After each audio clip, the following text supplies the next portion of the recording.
Absolutely, indeed. It would be so great, and we would all be kings and queens if all our money was working for us. But it's very, very hard to do so. But how do you start? Today, we are joined by Kilwake Wabuge, who's here to tell us all about how to make more money. Good Yes. morning. Morning to you. How are you? Quite good. Thank you for having me. Absolutely, my pleasure. Now, you have been, of course, in the finance industry for a while. Tell me a little bit about what it is that you do and very specifically how you customize for clients. Okay.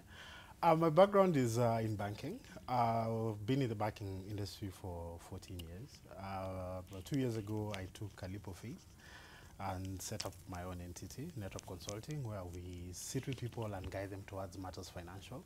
And just like you say, to try and get their lifestyles together and for them to get the best out of life. Because yes, we say money is the root of all evil. Yeah, But it's not. a lack of it is even worse. Yes, Yeah, so exactly. we try and get people to actually just understand the concepts around money and for them to make the best out of life. All right. Yes. Would you say a lot of people are living, paycheck to paycheck? A lot of people are swimming in debt. So for me, I wanted to perhaps give us an overview about why money is such, it's so liquid. We end up being broke. You end up borrowing. Guys end up with loans. Our credit scores are bad. Yes. Just give us an overview of, do you believe that it has to do with financial literacy, or people are just not willing to actually face the real reality of how they're spending and how they're making their money? I think it cuts both ways. One is literacy is really important because you have to know matters money. Most of us actually look at money in terms of the physical sense of it. Yeah. But you always have to go back and ask yourselves, what is your mindset around it? How do you make it? How do you treat it? Because it's a resource that you have, and if it's a resource that you don't manage well, it's a resource that you can easily lose. The other thing is in terms of our lifestyles. So yes, you might know matters money, but how you spend it and how you utilize it will also determine whether you'll be in debt, you'll have a balanced checkbook, or you actually have a surplus on Okay. it, right?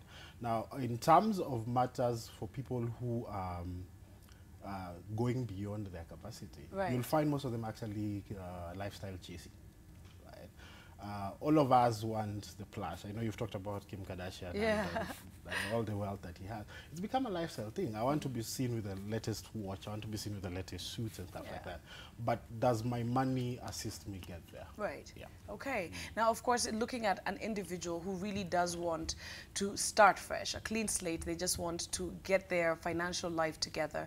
What is the best place for someone to start when you're already in debt, you're broke, you may not even have a job, or you're waiting for your next paycheck? Where do you begin?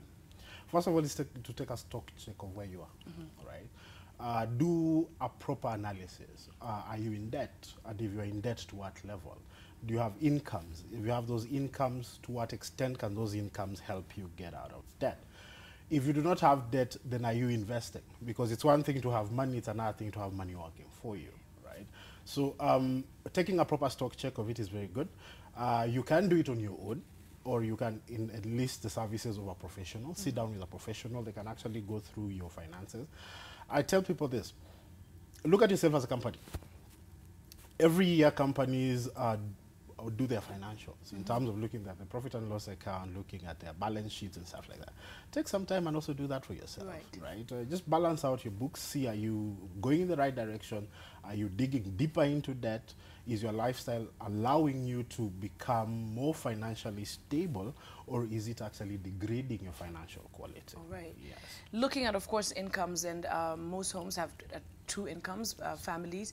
Let's look at the dynamics of spending within the family unit. Because it's one thing individually, and you've alluded to that you just need to get your act together. You need to check your budgeting, your spending. When you're dealing with a family setup, you have two incomes.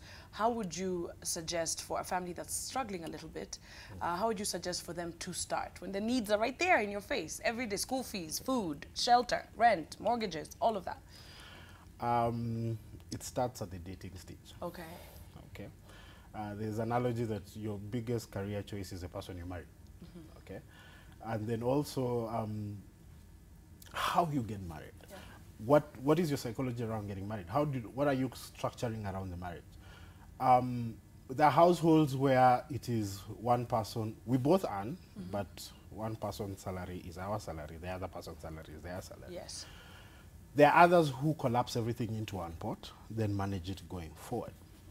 Now, when you're getting married, or the person you have, you're already married, you're in there, make your spouse your financial accounting partner. Okay. Make financial decisions together in terms of spending, in terms of investing, in terms of borrowing. I know there are households where people get shocked when they find out that, oh, we actually have debts in X and Y bank, when in all through now no one has actually talked to me about it. So it is always good to realize that when you talk, when the pastor tells you at the altar, or the imam puts you together and tells you you're one, it is just known one flesh. It is one in terms of the whole concept, and the best decision you can ever take is being one as a family unit on a financial platform. And be on the same page with your You're spouse. on the same page. Throughout, Be equals in terms of making investment decisions. Be equals in terms of sharing the bills. Obviously, there might be disparity in income. One might earn more than the other. So share out responsibilities. And if someone is earning less than the other one, doesn't mean they are lesser person in terms of the decision making. Okay. I know of a couple who have an interesting spending habit where each one have exchanged ATM cards. Oh. Right? Now, what does that mean? Is that if I go to the ATM, it sends an alert to my spouse, what did I check, where was I, what did I do, and everything like that. Yeah. It helps you have some level of accountability to each other. So if you're in debt as a couple, get together, sit together, decide which direction you take. Are there any resources that you have that can help you get out of it? Because you can either get out of in terms of either earning more or getting rid of some assets that you're already holding. And stop the spending. Stop the spending. Okay, we have a caller on the line. I believe her name is Anne. Good morning. Hi. Hi, how are you, love? I'm fine. Thank you so much for calling. You have a question or comment for my guest? A question. Go ahead, Dal. Okay, so nasikia mnaongelea mambo ya do. Yeah, na nimesikia ni kama naongelea mambo ya marriage kidogo. Because when I'm on the line, I can't hear you clearly. It's okay, honey. Go ahead, ask your question. Yeah, so nilikuwa naulizaje? Sai niko married for 5 years.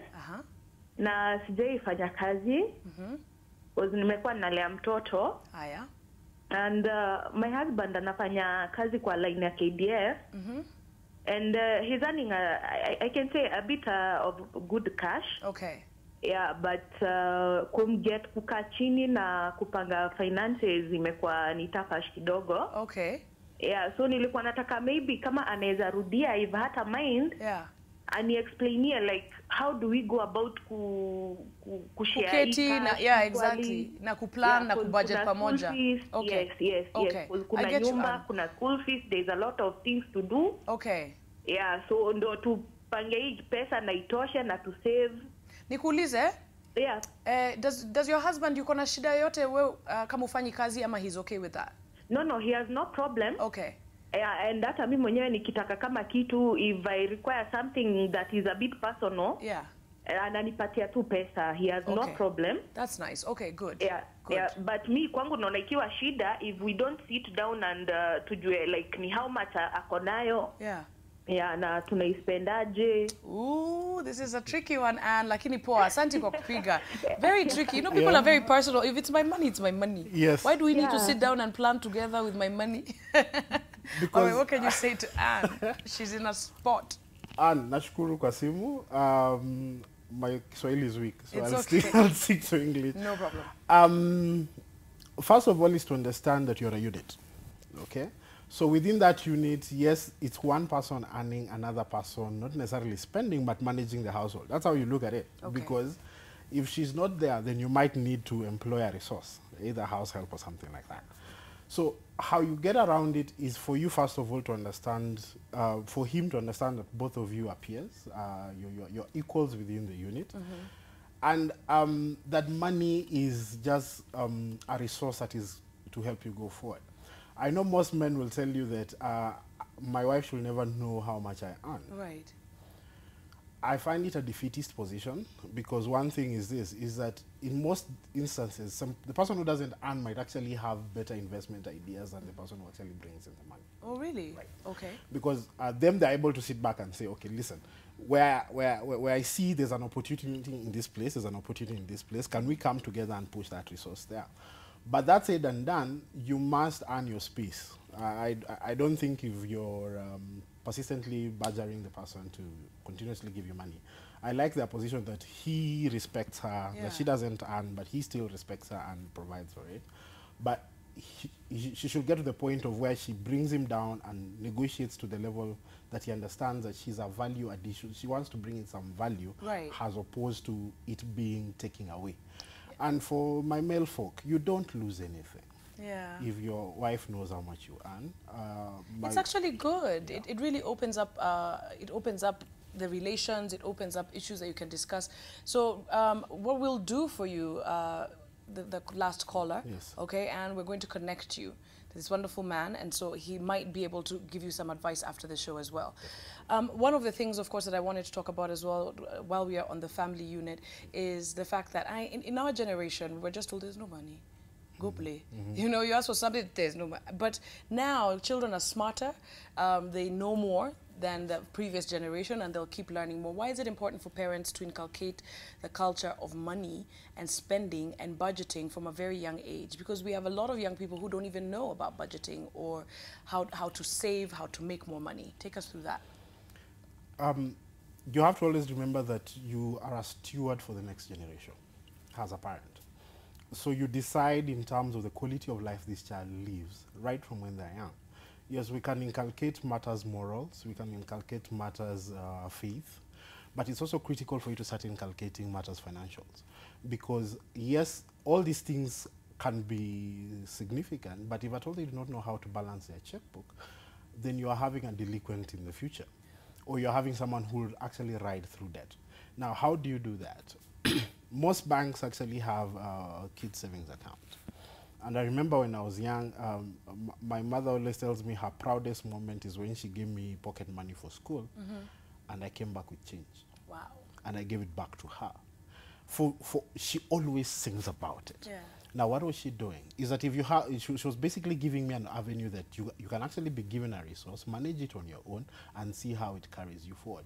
For parents who have the children's banking account, don't be the one who actually carries the money every day to the bank. Yeah. The piggy banks that the banks gives you are not for display. It is for the child to start learning the art of saving. If they're going to school with pocket money, give them 100 shillings, if that is how much they use, and tell them every day, whatever you remain with at the end of the day, please put it there. And at the end of the week, I'll double it. You start giving the child motivation in terms of saving, because there is a carrot at the end of it. Now, when it comes to taking the money to the bank, let them be the ones who take it to the bank. Let them start interacting with the banks early in life, so that by the time they're old enough, it's not shock that there is an institution called a bank. Let them start doing investments. I've been watching some series that deals with some big guru investors that have changed actually the world economy. If you look at most of them, at age 10, 12, 13, they were already savvy with matters money. They knew how to make a shilling. They could make candy and sell. Then that money, they will bring it back to the household. The parents will reward them for that. So even as in our generation, we need to get to that level of put your child under some financial responsibility. Don't just tell them to wash dishes. Yeah. Washing dishes is one thing, but give them money and tell them, go to the shop. Let them buy something and bring back. Look at the changes. Does it equal? Has he bought something? Inculcate some level of integrity around that issue. But let them also know the concept of saving. Let them know the concept of saving. Let them know the concepts of investing. I love it. Absolutely. Yeah. We're going to talk about more ways that we can keep the money we have and bring in some more. But we have another caller on the line. Good morning. Hi, Sam. Yeah, good morning. Hi, how are you? I'm good, Kobi. My name is Sam. Okay, you have a question or comment? Say hi to my guest. Yes. Hi. Mr. Kilwake, yes. Go ahead. Hi, how are you? Okay, there's a lady who just called by the name Anne. Yeah. I think I got news for her. Okay. And I would like to guide her a little bit. Okay. Seriously, the man is providing for you for 5 years.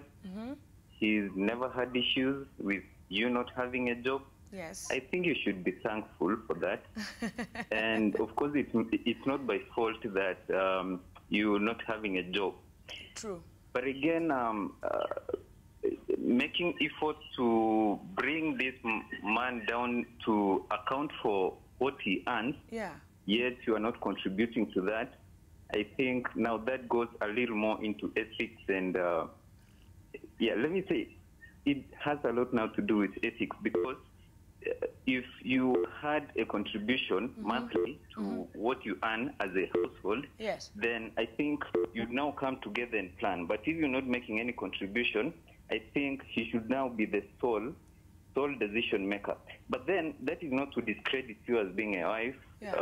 What will happen is you to tell him what you need on a monthly basis. Now you account for it. Okay. Sam, thank you. Thank you for your comment. Thank you for that comment. Of course, it's a tricky one because it's a very personal issue for our last caller in terms of spouses and how you interact. Do you think he's right? I wouldn't buy into that. Okay. Why? Why? Because you always have to remember that marriage is a joint enterprise. Both of you are part of it. Just because I'm not bringing in a shilling doesn't mean I'm not contributing to the well-being of the family. Right? So I will tend to disagree with him a little bit. If she feels that there's capacity for them to grow by virtue of them sitting together and banging their heads together and looking at opportunities that exist, I think there's merit. What will be wrong is if at all she is, and forgive me for using this word, spoiled, to the extent that he brings money, he gives her, and she misspends it. Right. That is something different. But where you're looking at your living expenses, you're looking at your investment opportunities, at times wisdom lies in understanding that two heads are better than one, right? So I'd encourage the caller to have that viewpoint, that it's just not because if I don't bring in a shilling, then I can't contribute in ideas. You'll even find most business people have ideas of what they want to do, but they do not have the money. So that is why you go out and look for investors to come and fuel your idea. So just because the investors brought in the money doesn't mean that you can't have a take in it. So I look at it from that position. All right, I think we're going to keep the Anne conversation going. It seems to have struck a nerve. She's called. No. She wants to clarify something. Anne, good morning again. Morning. Hi, honey. What's you want to clarify something? Yeah, okay. No. You heard that last caller? Yes, I did. I think we're playing tennis this morning. Okay, go ahead. It's okay. Go ahead. Okay, actually, si ati nataka kumbash, but I think I didn't come out clear on what I was questioning on. It's okay. Go ahead. Yeah, so no, my husband ana pesa mzuri. Ndio. And what Mr. Kilwake is talking about, value addition, that is what I'm after. Fantastic. Because everything we do together. I know even how much he earns.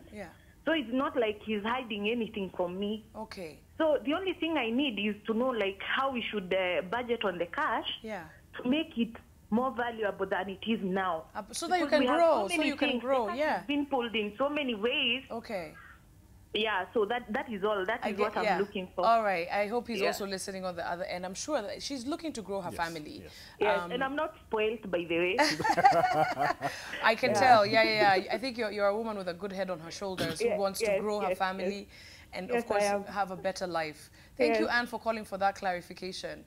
Thank you. All right, so in terms of talking about making more money, according to research, I read this somewhere, and you can correct me, please, if I'm wrong, that for you to be a millionaire, and we're talking in dollars, you need at least 7 sources of income, several at least sources of income. How do you do that when you have a job, you're there 8, sometimes to 7 p.m., Monday to Friday, in the evening when you get home, you're exhausted. Who has time to side hustle? Everybody's trying to side hustle, but how do you end up with several sources of income? Where do you start? First of all, I agree with you. You need multiple sources of income. Okay. Now, if you're gainfully employed, what you'd be shooting for is what you call passive income investments. Ventures that do not require you to be there on a day-to-day basis. And these are available around. If you talk to us at NetWrap Consulting, we're able to sit down with you and structure some of these ideas and see how we can bring them into fruition with our partners. But critically is first of all for you to understand that you must have a vision on why you want to invest in money. Because most of us look at money, being rich has stockpiling of cash. That is not necessarily the truth. The essence is to get more income streams that can enable you create more resources. Right. So now how do you go about it? the fad right now you have is people putting up buying plots, right? And I just saw Diamond Properties won an award. Yes. And primarily what these guys are doing, and I think what they're getting right, is basically giving people purpose for why they're buying land. And most people who are buying land for the sake of buying land. Now you need to find out, if I'm going to invest in a venture, how does it bring cash back to me? Then what are the income cycles around it? Then that will inform you which direction you take. Because there are some that can pay you on a regular basis. Like, for example, you start a shop. That one maybe will give you income on a regular basis. But does it require you to be there on a daily basis? Yes, it does. Right. Right? Because you'll never know how to balance your books at the end of the day unless you have trustworthy guys around you. But there are those ones where if I go into the stock market, I invest in the stock market, choose my stocks well, it can pay me back. If my risk level is low, I can go into unit trusts, the professional fund managers who can go in and generate resources for me. The other thing that is picking up big is agriculture. Guys are doing agriculture. Yesterday, actually, I went to buy something and I just stopped at a center and I realized the amount of commerce that was going on around that place. There was someone with a pickup selling raw milk. There was a guy doing burgers. There was someone else doing eggs. Just within a small setup. And guys, these were not guys in shops. These were guys boot sales, actually, doing this. So there are various ways you can do it, look at it. But there are also the savvy ones you've talked about in terms of the looking at the advancement in technology. Right. You can go online and do forex trading if you want to, but you need to school yourself around it. You can invest offshore if you want, but most critically you have to do is educate yourself around money. Learn the concepts of money, learn the avenues of money, sit down with experts, come to talks when we call out for people to come to talks about property. Because at NetWrap, we actually do have monthly financial talks. At the start of every month, the first Friday of every month. And we bring in professionals who are within the sector who come in and now talk to you about money, where to invest. Are you going to do projects? Are you going to do the stocks? So we just open up people's minds in terms of what is available to them in the market.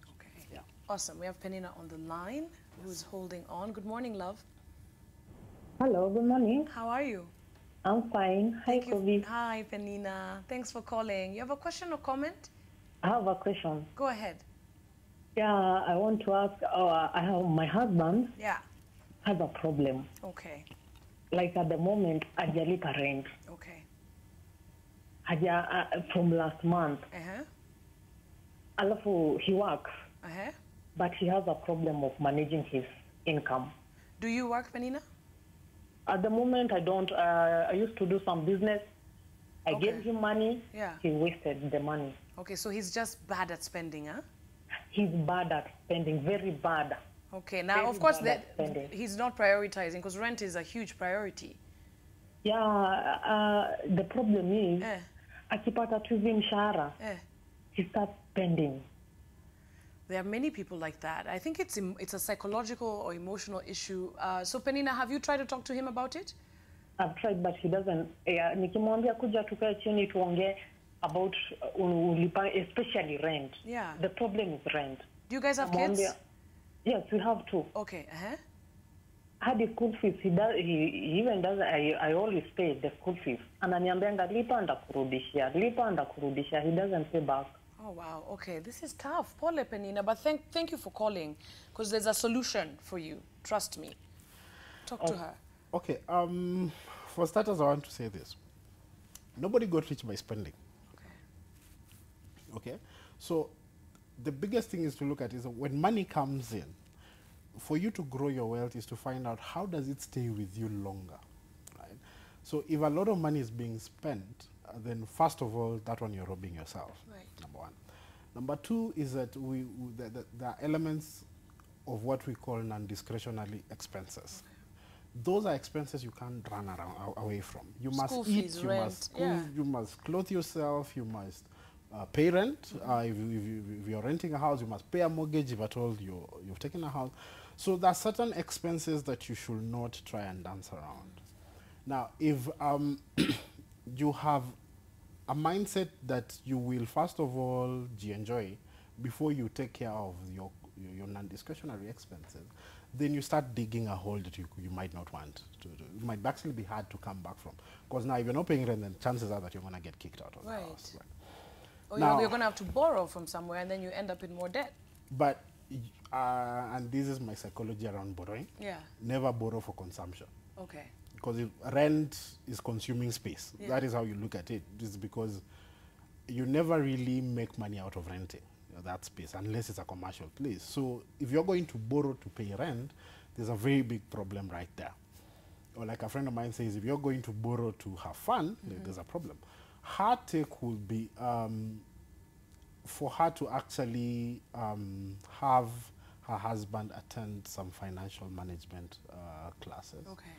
But it has to be a conscious decision for him, because one thing I'll tell you, you'll find so many people go for these talks, so many people go for these classes, but if you have not prepared yourself psychologically for change, because some of us just want to hear the concept, then it really doesn't make a lot of sense. So it might not even be an issue of her sitting down with him, she touched on something. She says he works. And this is my challenge to HR managers. Right. Beyond the trainings that you do in terms of competence in terms of doing the work that your people do, can you also inculcate, can you also bring on board some trainings that also helps them manage their lifestyles?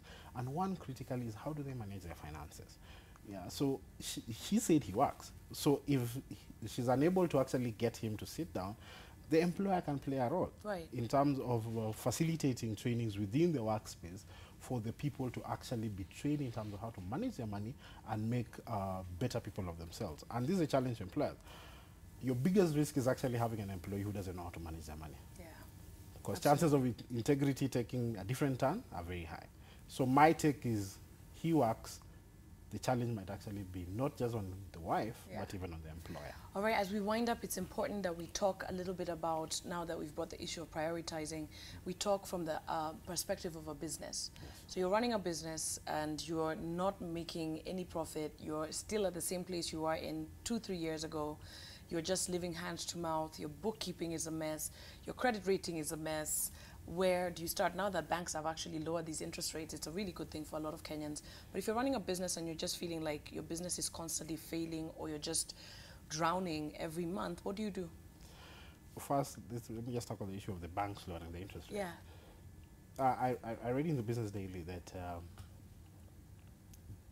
the level of debt has actually gone up. In fact, I think one bank talked of them processing 5-fold. Actually, was it 5 billion per day in terms of application? And now the constituent of that borrowing was actually 70% of people refinancing. My question is that where are they taking the money? Right? So if it's a business and the money is actually coming back to in terms of increase your capacity to produce, then that is well and good. Now, if you're already in debt as a business, then one thing you need to do is actually sit down and redo your finances. Find out exactly where the leakage is. Are you having leakages in terms of collecting debt? Are you having leakages in terms of you having larger overheads than what you're making? Because it has to be a painful process for you to whittle down and decide, say, okay, if it's the overheads that are many, which overheads are variable that you can get away from, and now streamline yourself, just become a bit leaner in terms of your running, then see if you can grow it. If you are not collecting your money as fast as you should, then now that is where you focus your efforts on. That means it's not that you're not selling. Yes, you're selling, but you're not collecting money. Right. So you need to put effort around that. But critically is that you have to have a strategic plan. Most businesses are running, it's just an ad hoc thing. We wake up one morning and do something. We have no clear roadmap in terms of where we are going, what resources do we need, who do we need to have as partners, because we are professionals in everything. If someone tells you have an accountant look at your books, you don't want that. Have a lawyer assist you with this, you don't want that, because you want to keep your costs low.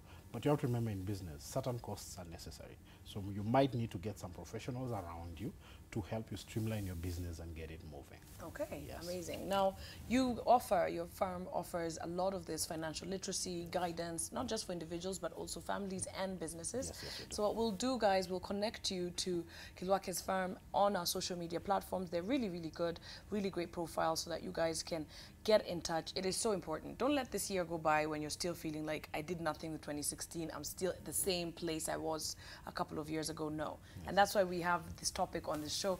It's time for all of us to make more money.